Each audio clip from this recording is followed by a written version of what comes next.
Here are the top 8 most progressive human civilization in history.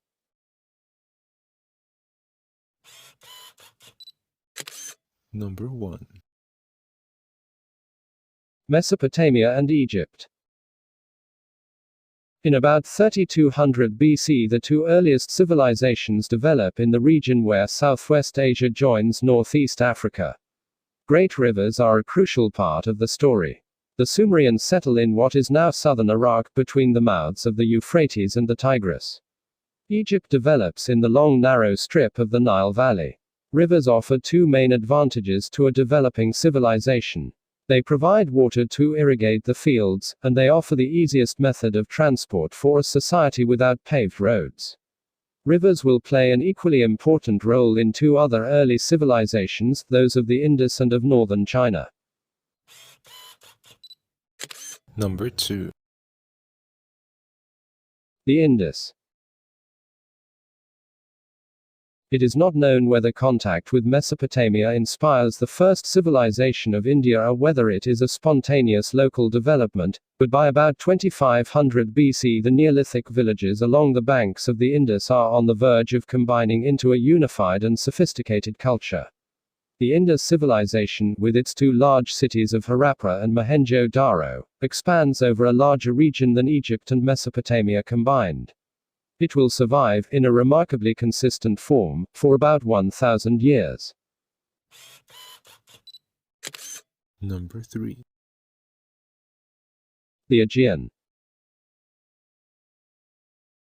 The next region to develop a distinctive civilization centers about 2000 BC on the Aegean Sea. The bays and inlets of the rugged coastal regions of Greece, and the many small islands strung like pearls across this relatively sheltered sea, combine to make this an ideal area for trade and piracy among people whose levels of nautical skill make short hops a necessary precaution. The Aegean civilization stands at the start of the very lively tradition of Mediterranean culture. It begins in the large island which is perfectly placed to guard the entrance to the Aegean, Crete. Number 4. China. The longest consistent civilization in the human story so far is that of China. This vast Eastern Empire seems set apart from the rest of the world, fiercely proud of its own traditions, resisting foreign influences. Its history begins in a characteristically independent manner. There are no identifiable precedents for the civilization of the Shang dynasty, which emerges in China in about 1600 BC. Its superb bronze vessels seem to achieve an instant technological perfection. Its written texts introduce characters recognizably related to Chinese writing today. This is a civilization which begins as it will continue, with confidence. Number 5. America. Around 1200 BC in the earliest American civilizations have the beginnings, with the Olmecs in Central America and the Chavan in the Andes. Both these cultures developed large towns, centered on temples. Both are now famous for the sculpture. And each, in its own region, is at the start of a succession of civilizations leading directly to the two which are discovered and destroyed in the 16th century by the Spanish, the Aztecs in Central America and the Incas in the Andes. Number 6. The Mediterranean. The first distinctively Mediterranean civilization, that of the Aegeans, comes to a sudden and still unexplained end in around 1200 BC. Some 200 years later, an energetic seafaring people, the Phoenicians, become extensive traders. From the base in Lebanon they establish colonies along the coast of Africa and even into the Atlantic.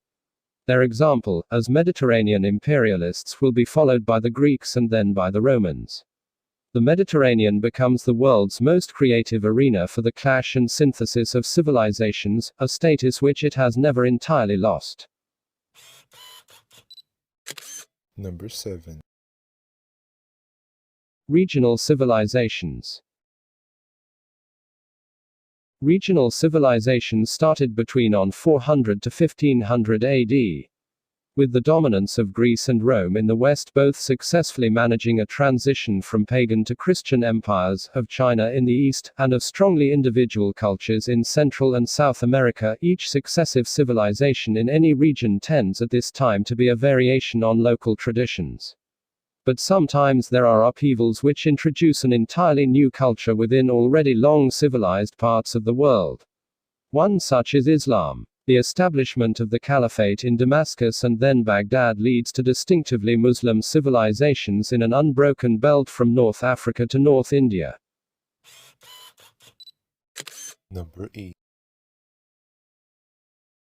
Global civilization. The first sustained contact between Europe and America, in the 16th century, opens the door to a new concept: worldwide civilizations, evolving through colonies and empires. Spanish civilization is exported to Latin America. English culture spreads even further, in an empire which includes India, Australia, New Zealand, Canada, and eventually many parts of Africa. From the 16th to the 19th century, it is this imperial impulse which carries European civilization round the world, often as a thin veneer over older and very robust local cultures. But by the 20th century there are different forces at work. For much of the 20th century, ideology has been the driving force in the export of two very different concepts of civilization: American capitalism and Russian communism. At the same time, mass communication has made it possible to export a region's popular culture to the rest of the world, notably that of America, through radio, cinema, and television. Other influences, whether multinational companies or the internet, have a similar effect. The danger is of a worldwide sameness. But there is a corresponding benefit. Within economic limits, human communities are now free as never before to adopt the aspects of civilization which appeal to them, regardless of where they happen to be on the planet.